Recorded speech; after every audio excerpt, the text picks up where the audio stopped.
Vamos falar de antiguidades mais antigas. Ele é arqueólogo e vai falar sobre curiosidades dos tempos de Cristo. Rodrigo Pereira da Silva, venha para cá.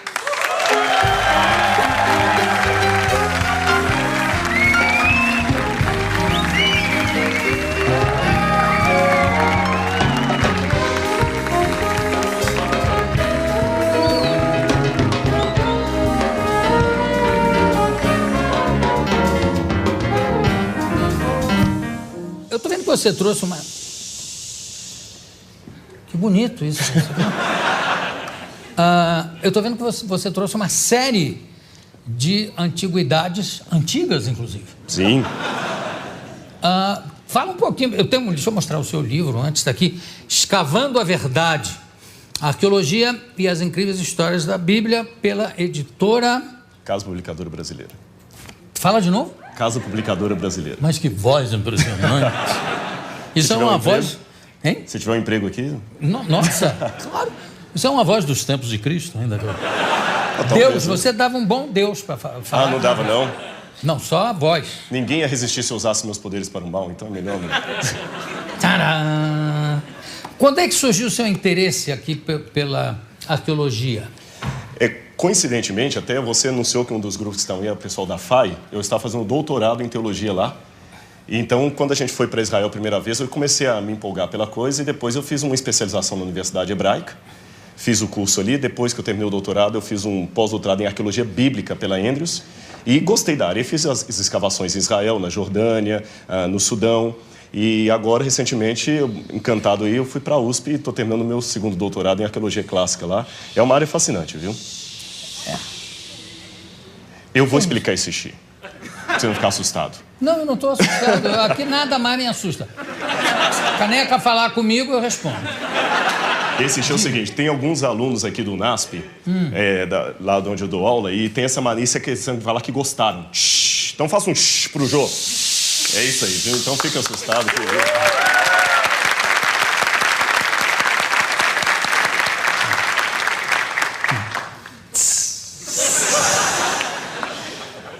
Não, tá explicado, bonito. Isso mas é legal isso. Tem uma profundidade nisso aí. Parece um aplauso, não sabe? Que em Fortaleza o pessoal aplaude assim no meio do espetáculo.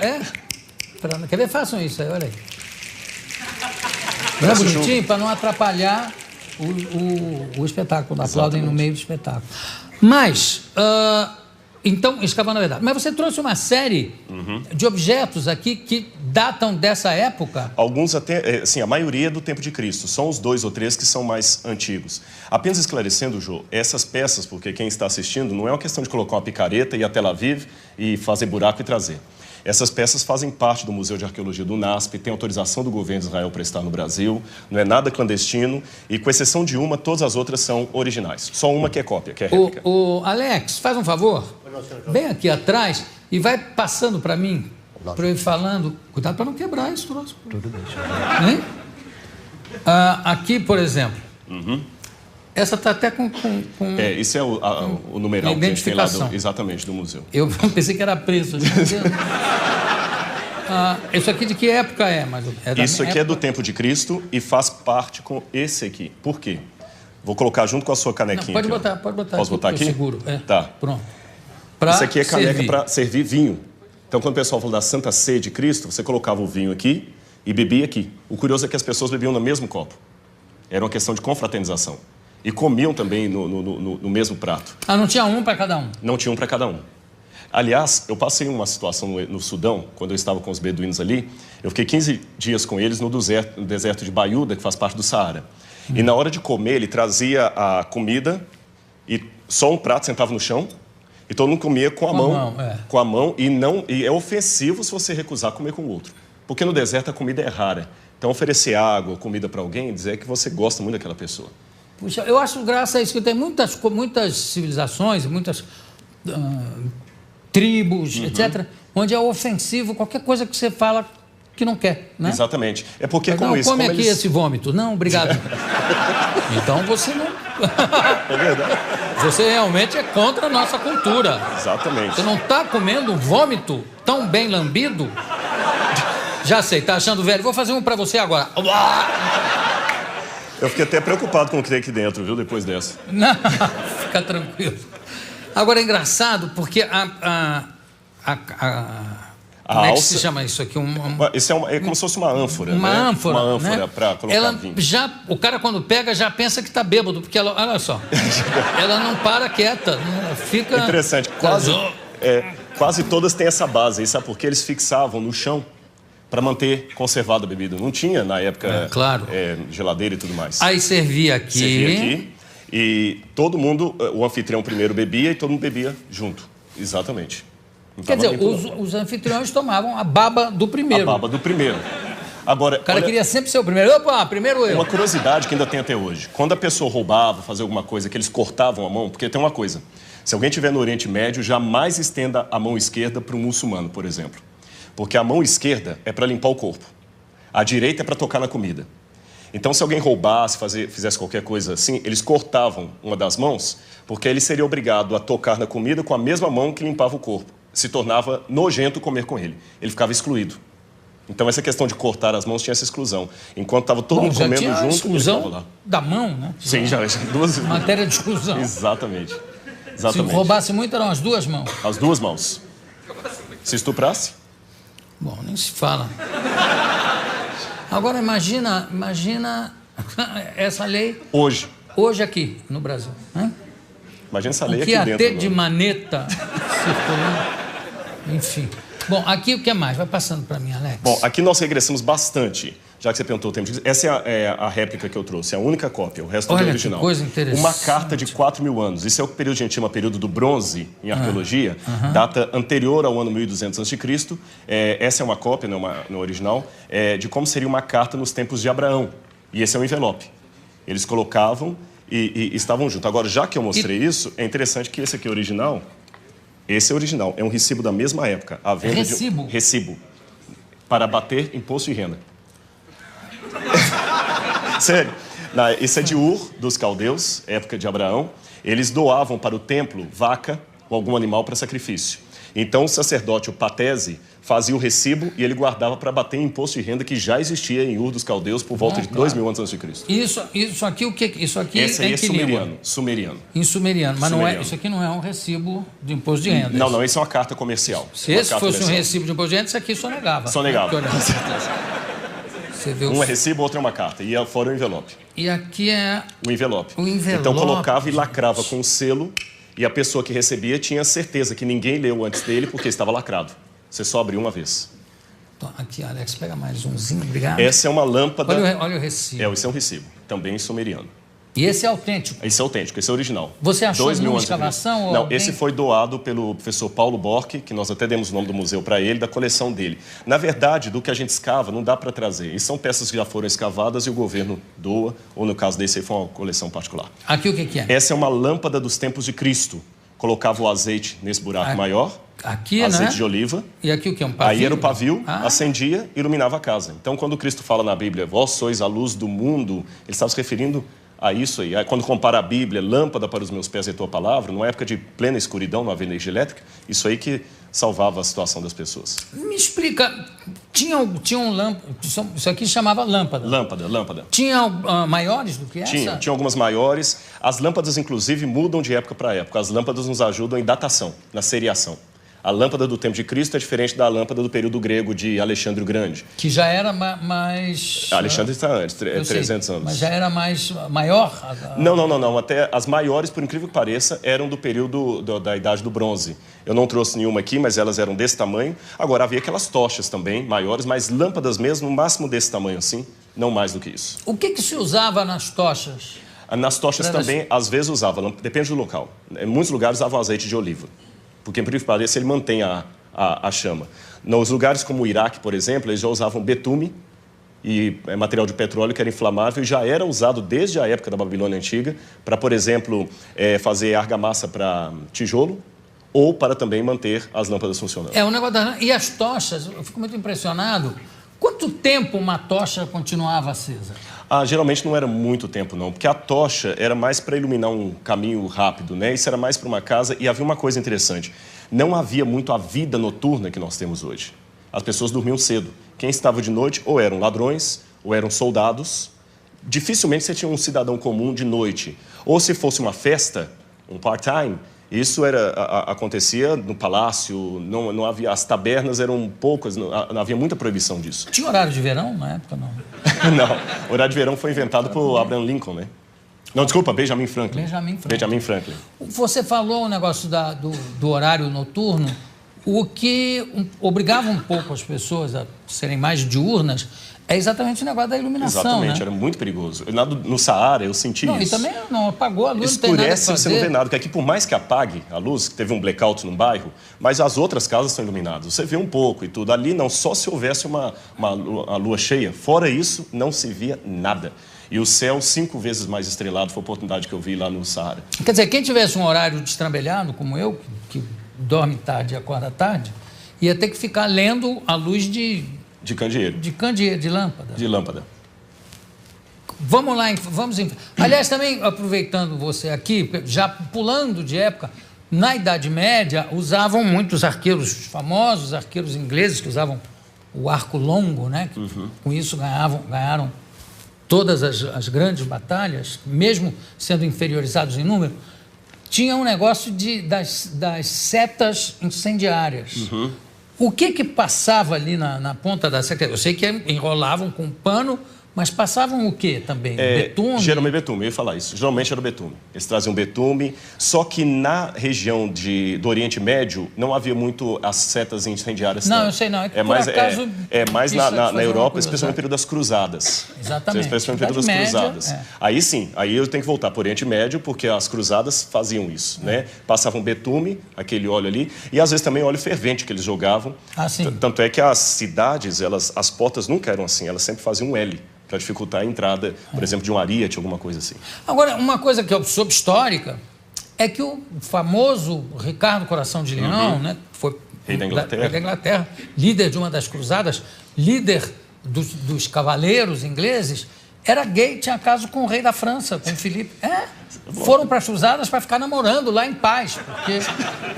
Mas eu posso ele era terrível. Mas eu posso falar um comentário que um amigo meu que mora em Londres falou? Não. Ele falou que quando ele chegou em Londres, ser gay era uma coisa não aceita. Depois passou a ser compreendido, respeitado. Ele falou, vou embora antes que se torne obrigatório. Parece assim, eu respeito os homossexuais, é claro, mas parece que hoje todo mundo que é inteligente tem que ser gay, né? Então, tem alguns autores... Eu tô fora de época, então. Vai ver que eu sou burro. Deixa eu te falar. Não, eu fiquei impressionado com o negócio do Ricardo Coração de Leão. Não é pelo negócio dele ser gay, é de ir para fazer as cruzadas para poder namorar em paz com o rei Filipe. Brigaram, o Filipe voltou e ele ficou... E havia uma crueldade na época que ele chegou a incendiar uma mesquita cheia de gente para matar, queimou uma multidão dentro de uma mesquita e para ele tudo bem, aquilo não contava porque eles eram infiéis. Infiéis, na verdade, não, eles atribuíam. Os infiéis, os muçulmanos que atribuíam o título de infiéis aos cristãos. Exato. Mas, enfim, eles não consideravam nem que eles tinham... O Papa permitia, né? Sim, nossa, se você visitar... Você com certeza visitou os museus da Inquisição da Idade Média, são coisas terríveis. O que é isso aqui? Isso aqui é um espelho. Nossa! Olha como está nítido. Na verdade... Espelho meu... Essa parte esverdeada é porque o bronze, com o tempo, ele adquire essa cor esverdeada pelo característica da velhice, né? Só que o espelho, na época, ele era um bronze polido. E curioso que a Bíblia, quando Paulo fala assim, em Coríntios 13, aquela passagem bonita, o amor é a maior das virtudes, ainda que eu tivesse o dom de falar o idioma dos anjos, de todos os homens, se não tiver amor, nada servirá. E no final ele fala, hoje contemplamos a Deus por um espelho, obscuramente, mas então o conheceremos como eu sou conhecido. Quando ele lê a Bíblia, se eu contemplo a Deus por um espelho, o espelho é nítido. Na época não, era um latão, um bronze, então você via um rosto, mas não muito claro. Então, por isso que ele compara. Hoje, a visão que nós temos de Deus é uma visão distorcida. Essa era a ideia do espelho. Então, quando a gente pega no passado aquela questão da ninfa, que se apaixonou lá pelo... Fugiu o Narciso, que ele se contemplava na água para ter o seu reflexo melhor, porque o espelho não era o suficiente, é por causa dessa realidade. Embora, no primeiro século antes de Cristo, você já tenha a primeira invenção do vidro, mas espelho mesmo é do período bizantino em diante, até por volta do século VII, VIII, ainda é latão ainda que usava. Sempre latão? Sempre latão. Alex, vai passando Esses aí têm um significado... Os famosos cravos. Pregos romanos. Inclusive, alguns usados em crucifixão.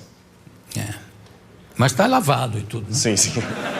Aliás, uma coisa curiosa dos judeus, é difícil nós acharmos pregos de crucifixão. Só houve um crucificado até hoje que a ossada dele foi encontrada. O judeu guardava o sábado e na Mishnah dizia que apenas 3 coisas o judeu podia carregar no bolso de sábado, nem dinheiro poderia. A Mishnah é uma tradição judaica posterior à destruição do templo no ano 70. Então, as 3 coisas que ele podia carregar por superstição. Um ovo de gafanhoto, ovo de gafanhoto. Ovo de gafanhoto. Um ovinho de gafanhoto ou um dente, segundo uma versão da Mishnah, de raposa, ou então, segundo o outro, de burro. E a terceira coisa que ele poderia carregar no bolso seria um prego que crucificou alguém. Agora, a crucificação ou crucifixão era utilizada só para castigos políticos, né? Tinha que envolver política. Não, nem sempre.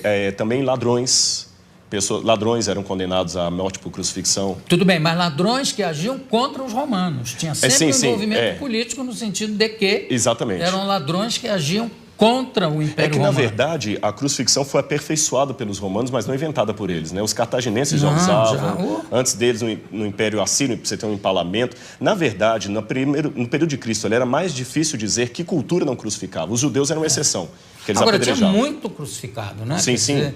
Agora, e também o seguinte, pelo que se sabe hoje, parece que só um cravo foi utilizado no caso de Cristo. Exatamente. Só nos pés embaixo. Não, nas mãos não amarravam. O problema é que a cultura popular pensa na palma da mão. Não, e era no pulso. Né? Exatamente. Alguns estudos, o corpo rasgava. Alguns pensam que seria aqui ou no pulso, aqui onde firmava. Então, 2 cravos.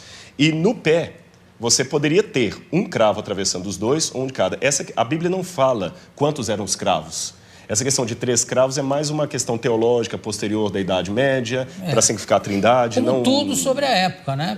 Tudo firmado ou em Paulo ou na Idade Média. Né? Exatamente. A história dos santos. E também o comércio, imenso comércio, que havia sobre as relíquias. Não, isso foi terrível. Frederico o Sábio, que era da Prússia lá, Frederico o Sábio, ele tinha muitas peças, e até tem um autor que chega a ironizar, contando uma fala de Lutero, que Lutero, quando estava dando aula, dizia que havia tantos ossos de santos na Europa, que só na Espanha você podia encontrar 15 dos 12 apóstolos.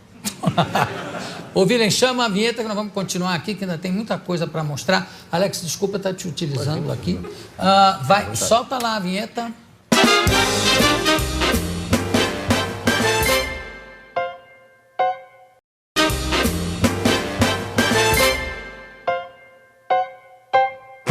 Tenho aqui ao meu lado o arqueólogo Rodrigo Pereira da Silva. Eu estou segurando aqui na mão 2 anéis, né? Na verdade, o segundo não é um anel, é um selo. O de cá é um anel, mas ambos têm a função de selar a carta. Exatamente. Claro. Um é como se fosse um carimbo e o outro você coloca em forma de anel. Aqui já é menos antigo, né? Não, é período do 1º século.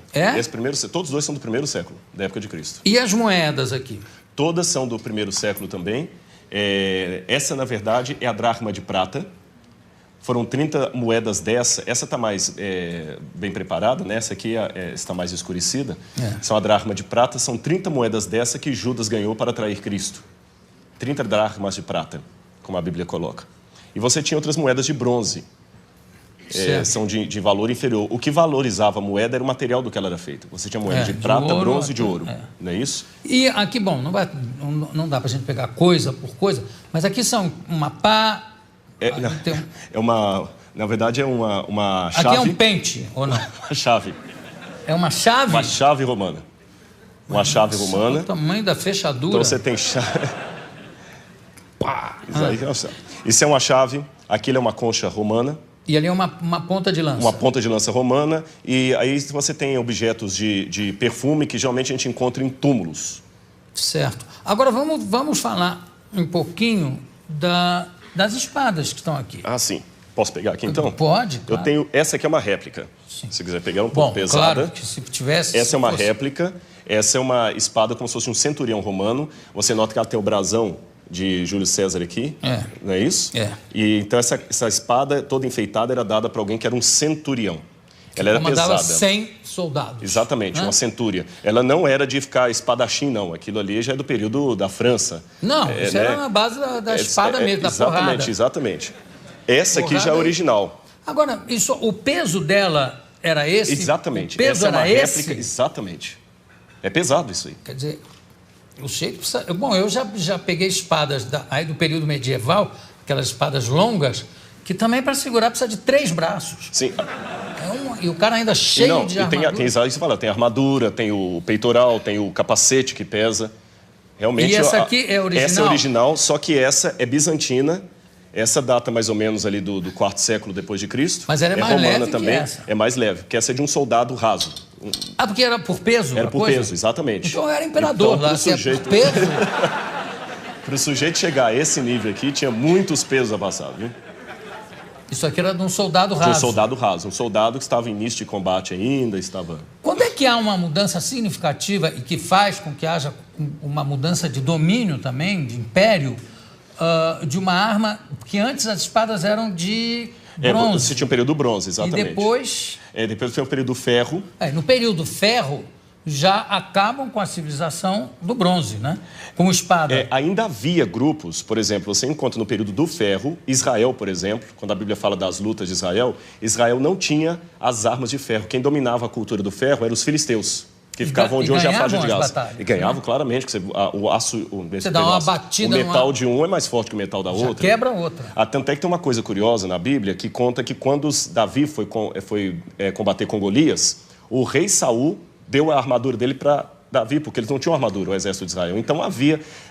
a história não é estanque. Há pessoas ainda com uma cultura mais antiga, mais primitiva, convivendo com outra simultânea de cultura mais moderna. Agora, na hora da batalha, exatamente, ganhava... Às vezes a esperteza, a estratégia, o local também ajudava muito. Nem sempre a batalha foi dos mais fortes, a vitória foi dos mais fortes. Nós temos Tirando casos... Davi e Golias, qual é o outro caso? Nós temos muitos casos, por exemplo... sem valer milagre. Sem valer milagre? Não, claro. Valendo milagre. Nós temos, por exemplo, Salah-ad-Din, o exército de Salah-ad-Din em Jerusalém... quando os cruzados ganharam uma época, porque eles perderam algumas vezes, mas ganharam algumas batalhas, eles eram tremendamente pequenos. Você tem os valdenses, que estavam fugindo da Inquisição da Idade Média. Os valdenses tinham apenas um bocado de galhos e pás e venceram a batalha. Você tem muitos casos na história. Aí na base da estratégia. Da estratégia. Mas o Saladinho um pouco deixando também, sim, né? Sim. Teve aquela questão da irmã dele agora. Vou dar um exemplo moderno. Quem pegou Bin Laden? É verdade, mas aí também... E nem precisa de milagre. Não, aí basta suicídio. Também, mas a história é irônica, a história nos surpreende. A história não é um manual bem escrito, não. A história, nem sempre as coisas saem conforme planejado. Não, claro, graças a Deus. Aqui, aliás, não tem nada a ver, mas esse negócio que nem sempre sai como planejado, eu espero que a guerra que está havendo no Rio de Janeiro saia como planejado. Eu também. Sabe? Porque, por enquanto, eu não vi muita prisão, não vi muita apreensão de cocaína, nem de crack, nem de... Muita maconha. Você sabe que... maconha. Agora, resto eu estou esperando. Eu cheguei ontem nos Estados Unidos e o que a mídia internacional está colocando é que o Brasil está em guerra. Mas é. E eu cheguei assustado aqui. Mas... vai dar tudo certo, se Deus quiser. Semana que vem eu estou no Rio de Janeiro.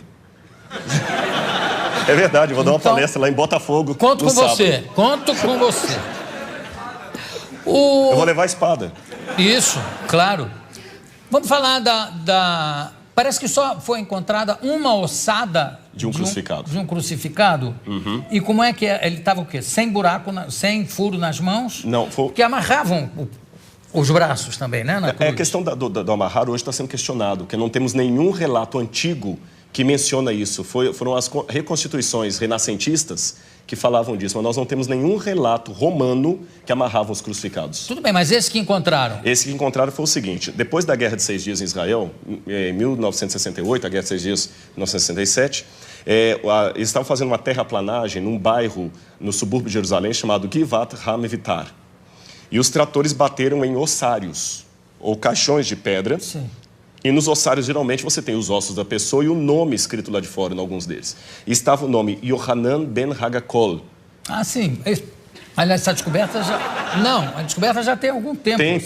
Foi na década de 60, né? 68. Então, quando eles pegaram, eles abriram o ossário e perceberam que havia algumas coisas curiosas. O fêmur estava quebrado e no calcanhar havia um cravo romano fixado ali. Foi o único que encontraram. Então, a partir daquela ossada ali, eles fizeram um levantamento legístico de como seria a posição de um crucificado na cruz. E é bem diferente do que a gente imagina claro. Das reconstruções medievais. E o sofrimento de Cristo ficou de uma maneira muito mais dantesca, a visão arqueológica e eu até diria legística, porque foram médicos de medicina forense que fizeram reconstituição da causa morte. E o negócio de cravo na mão não tem? Não, porque o osso dele estava muito fragmentado. Mas, então não tinha, os ossos da mão não estavam todos inteiros. Pelas profecias, certamente não é uma ossada de Jesus. Ah, não, com certeza não. Porque, inclusive, se eu não me engano, tem uma das profecias que diz: nenhum dos seus ossos será quebrado.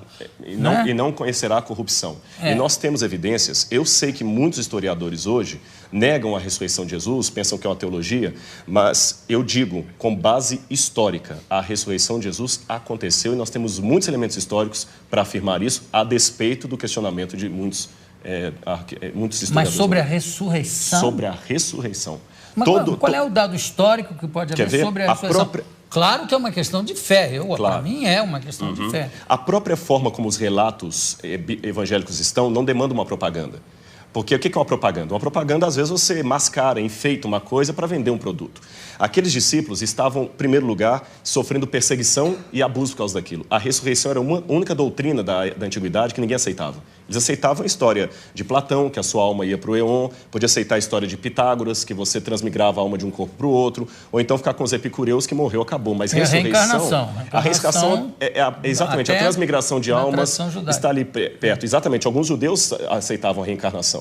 Agora, a ressurreição era uma coisa que ninguém comprava essa ideia. E outra, na época, pelo machismo... Mas isso, desculpa, mas isso não é uma prova histórica. Sim, mas a forma como os evangelhos foram descritos é interessante. Eles quebram todas as regras de propaganda. Quer um exemplo? Porque para eu saber se é histórico ou não, lembremos, história não dá para levar ao laboratório e repetir o processo. A forma como tratamos a história é diferente. Você olha um documento, e o que você considera uma prova histórica? Como ele foi redigido? Ele foi redigido de uma maneira histórica, com E, ou uma maneira de propaganda, ou uma maneira real. E os evangelhos, por exemplo, eles mostram que a primeira testemunha de Jesus ressuscitado foi Maria Madalena, que era mulher. O testemunho de uma mulher não era válido. Se eles quisessem vender uma teoria, eles colocariam que os homens viram Jesus, e não as mulheres, porque o testemunho de uma mulher não era válido. Segundo, o fato de Jesus ressuscitar no terceiro dia. Para o judeu, até o terceiro dia, você podia ter um coma e voltar. Interessante que Jesus ressuscita depois do terceiro dia, ele estava realmente morto. Outro detalhe... Mas ele não ressuscita com o mesmo corpo que ele morre, né? Mas é um corpo glorificado. Glorificado, mas ele tinha algo tangível. Tanto é que quando ele aparece para Tomé, o famoso São Tomé, o incrédulo, ele fala: Tomé, veja que sou eu, que um espírito não tem carne e osso, toca nas minhas feridas. E depois ele pergunta: o que vocês têm para comer? Eles tinham peixe e favo de mel, e ele come com eles. Então é um corpo glorificado, é uma questão de fé, é claro, mas tem uma continuidade com um corpo humano. Não, tudo bem, mas tudo isso, desculpa, eu sou uma pessoa de fé, né? Entendi, claro, estou aqui fazendo um pouco o advogado dele, que é o seguinte, tudo isso foi muito mexido, remexido na Idade Média, no primeiro imperador católico, Constantino. né? Constantino, inclusive as datas de carnaval, disso tudo para conjuminar, para juntar com as datas de feriados. Exatamente, pagãos. E também ele foi um pouco copydesk dos evangelhos, que tem uma opção de outros evangelhos que ele é que resolveu que não valiam. Na verdade, quando a gente trabalha isso, a gente trabalha com a crítica textual. A crítica textual se vale de documentação anterior a Constantino. Então, nós temos fragmentos do Evangelho de João, por exemplo, John's Highlands, que data do ano 150, 170 antes de Constantino. Outro detalhe, Constantino era analfabeto. E os evangelhos apócrifos que começaram a surgir, os famosos aí, com todas aquelas histórias, eles não foram aceitos no cânon. E até contrário à decisão de Constantino, que Constantino queria que eles entrassem. Esse é um detalhe curioso da história, não foi ele que selecionou 4. Constantino não tinha cultura teológica, ele, o homem era analfabeto. Constantino permaneceu pagão até o final, ele pretendeu ter se convertido. Ele era um político fantástico. E um último detalhe, nós temos uma informação que me chama a atenção. Flávio Josefo, um historiador judeu do primeiro século, que não era cristão, ele escreveu, Jesus Cristo, houve um homem, no grego está ginestai, um homem chamado Jesus, que foi crucificado, morto por Pôncio Pilatos, e segundo os seus discípulos, ressuscitou no 3º dia e apareceu a muitos. Flávio Josefo nunca se converteu ao cristianismo, era um historiador judeu, e ele dá esse depoimento que a ressurreição era algo testemunhado. Esse texto é tão importante que alguns críticos falam, não, foi copista cristão que interpolou, que copiou. Porém, todas as cópias de Josefo que nós temos, inclusive uma cópia, uma tradução para o árabe, feita por muçulmanos, contém esse trecho. Então, do ponto de vista da crítica textual, é um texto autêntico, original de Josefo, também testemunhando a ressurreição. Claro, eu não duvido a autenticidade dos textos. Eu duvido, em alguns casos, do testemunho em si. Quer dizer, não, eu vi, eu tive. É um testemunho, está lá escrito que ele viu e que ele teve, mas claro. Que ele esteve mais... Agora, tem uma coisa que é bom, eu gostei de você ter falado uma coisa. Na Idade Média, se acrescentaram muitas lendas. Esse é que é o problema. E o pessoal confunde as lendas com o que está na Bíblia. E só um detalhe com relação ao testemunho. Quando a pessoa dá um testemunho vendido, ela vai ganhar alguma coisa. O que os apóstolos ganharam com aquele testemunho? Pedro morreu crucificado de cabeça para baixo. Paulo degolado. Então, quanto tempo demorou a mentira? Essa que é a questão. Eles não ganharam nada, só ganharam perseguição. Então, das duas, uma. Ou aquele pessoa era muito doido, ou ficaram tão extasiados com aquilo que preferiram morrer a negar o depoimento que eles estavam. Se fosse uma mentira, eles tinham pulado fora. Ninguém ia ficar com Cristo até o final. O único que traiu foi Judas. Os outros ficaram, e até hoje a história está aí, e nem a modernidade conseguiu matar essa brilhante história da ressurreição de Jesus. Bom, claro, porque eu acho que aí, de novo, eu acho que é uma questão de fé. Né? Se você acredita, acredita. Se você não acredita, não adianta.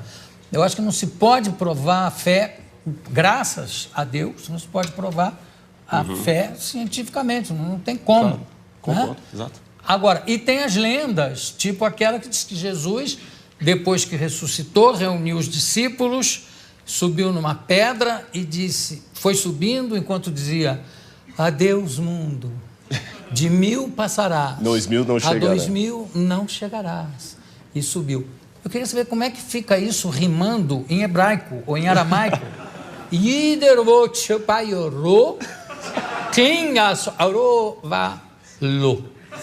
sumiu. Algumas palavrinhas em aramaico ficou o pezinho dele marcado. Exatamente. Marcado na rocha. Você sabe que lá em Jerusalém tem isso por causa dos muçulmanos, que os muçulmanos falam que Maomé, quando foi assunto ao céu, deixou as marcas da mula dele lá no domo da rocha. Agora, mas as pedras eram muito moles. Muito moles. Agora, é importante, Jô, a gente ter bem claro isso. Concordo, é uma questão de fé, mas a fé é racional. Porque senão eu posso... Essa frase é a maior antifrase que eu já ouvi aqui na minha vida, Rodrigo. A fé é racional. Ela é racional, porque senão ela não é fé, é fideísmo. Você é um craque, realmente. Parabéns. Obrigado. Você vai ter que voltar aqui para a gente conversar mais. Obrigado. Porque eu adorei. Claro que eu não sou Judas, não vou pegar 30, mas umzinho eu vou.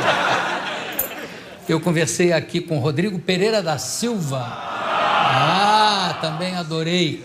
Temos muito o que falar. Eu posso dar só o telefone se alguém quiser visitar um museu ou conhecer, pegar o livro? Acho que falta de fé. Concentra que todo mundo vai saber. Aí é fideísmo. Qual é o telefone? Olha, se alguém tiver interesse no livro, conhecer lá, é 0300 789 1111. 0300 789 1111. Tem o livro, tem outros materiais também de arqueologia que você pode ter lá. Yara, põe o telefone embaixo, por favor. Assim.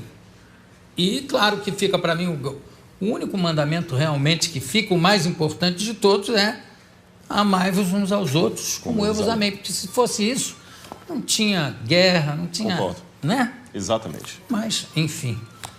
Muito obrigado. Daqui a pouco a gente volta.